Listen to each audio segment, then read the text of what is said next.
The news coming out of Orlando City is that we are selling Facundo Torres to Palmeiras in Brazil.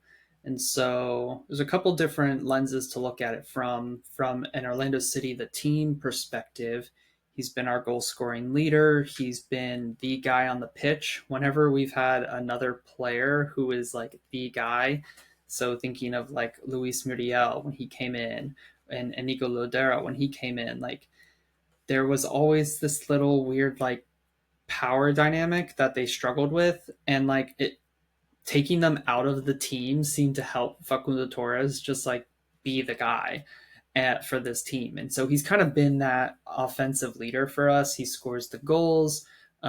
He creates some chances, but he's also just like a safety valve. Like when we are struggling defensively, we can kind of give him the ball in the midfield, and he will, obviously not every single time, but he will keep the ball for us and recycle possession, and then we'll go and get up the field and exert control on the game.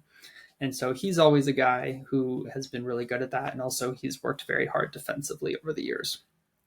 It's a big loss for Orlando City. I have some mixed feelings on it because when I think of like a DP player, what do I want my DP player to do? Yes, I want my DP player to score. I want my DP player to give assists.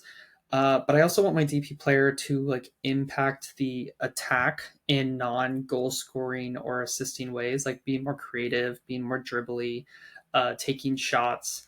And Facundo Torres over the years has really frustrated me because he is our guy, but he doesn't take his man on. It's not a part of his game to when he gets the ball and he's faced up against a defender, he's going to take him on and at least try to do something. Many times he gets it, he passes it back. He really is a more transition player who's going to make that late run and get the service and score the goal. He's not going to dribble past a guy and two guys and then score the goal like you would think Cucho Hernandez, or thinking back to like Zelarayan, for example, who would be able to do that. Mukhtar, for example. And so that's kind of been my like negative view on him. But in and around the box, he gets the ball in the back of the net at the penalty spot. He's automatic pretty much. I think he's only missed once in his career or something like that. And, that's important as well, having someone on your team who's a penalty specialist. So it's a big loss for Orlando, but also we're making a profit on him. And I think it's rumored to be $14 million. We got him for around 9 to 10 million. So we got all of that great play. He led us to an Open Cup. He scored in the final. I think he scored in the semifinal as well. So he did deliver a trophy, and we're getting a profit. So pretty happy from those perspectives there. I'm also not, like, as a fan, I'm pretty fine with him leaving and just looking forward to see who his replacement will be. There has been some talk about, oh, this isn't great for the league because he's not going to Europe. I think that's bullshit, really. I think that's bogus. Palmeiras is a big club in Brazil. Brazil is a big league. And if someone's willing to give you $14 million for him, you take it. I don't think Facu is going backwards in his career by any sense. I think it's a step up. And if he does want to go to Europe, there's still every opportunity for him to do that. And I don't think Europe equals success in soccer. So that's my take on it. I'll give you free swim, Bryce, on anything there. But yeah. Yeah, you hit it really well. From my perspective, I mean, this comes at like the right opportunity for everybody involved. Like you said, they're not taking a loss on the player. You're getting significant amount more, honestly, from it. And quick question: was Faku brought in from the previous ownership, or was he a part of the new ownership? New ownership. Okay. New ownership. When Okay. the Wilf spot, they're the owners of the Vikings. He was kind of their like, new First. owner comes in and they invest their money. He's their guy, Well, so to yeah, speak. and I like that even better because your new owner comes in and he says, "Oh, we made a return on investment on this player at the right time," and I do think it also is a step up because he's going in now. He's going to be playing in some of the top South American or just global tournaments. Like he's now going to be playing in the Club World Cup for Palmeiras, so he'll be back stateside playing in that. Um, he probably wants to get more from the national team too, and maybe this could provide him that opportunity. But also for Orlando's side, like there's some if you're bringing in a player and he knows that Orlando is not going to be the home for the rest of his career, like he wants this to be a stepping stone. You don't want that relationship to sour, and then it gets ugly. And it felt like this amount of time, Orlando, they made it to the conference championship. He made an impact on the year, leading goal scorer. Like moving now for the return on investment, it just seems like it ended on a good note. And as an Atlanta fan, where some of those relationships ended on a bad note, like it's sometimes like, oh man, I wish you reflect back years later, and you're like, I wish it didn't end that way. And it feels like now everyone's gonna have good memories as him.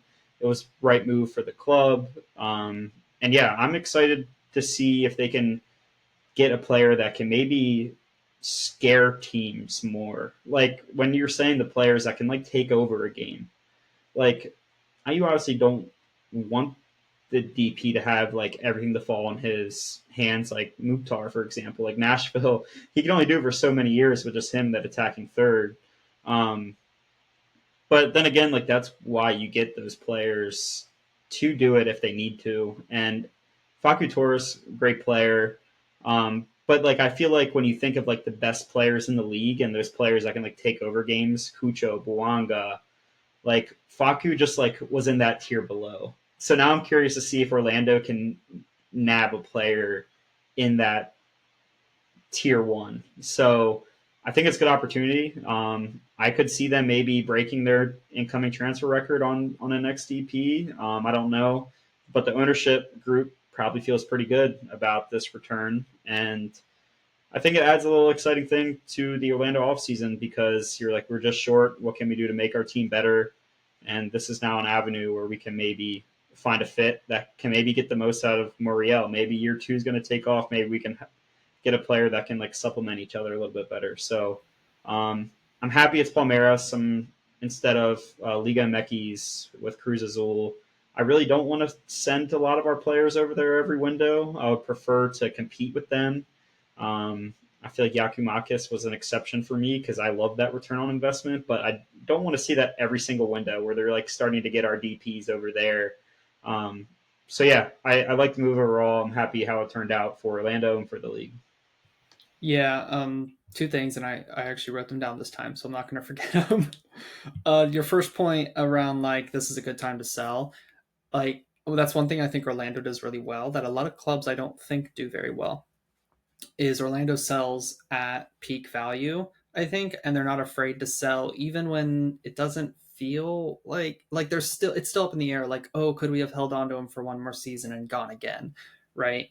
I think we could have, and we could have tanked his value. Like maybe next season's a slower season for him, and instead of 14 million, we're getting 7 or we're getting 8 million from a Liga MX team, right? And so one, it's good for his career, but two, we sell at peak value. We did it with DK. We did it um, with we tried to do it with Duncan McGuire, and then we had that whole fiasco with whoever it was, Blackburn. I can't remember who it was, and then we just did it with Facu Torres as well.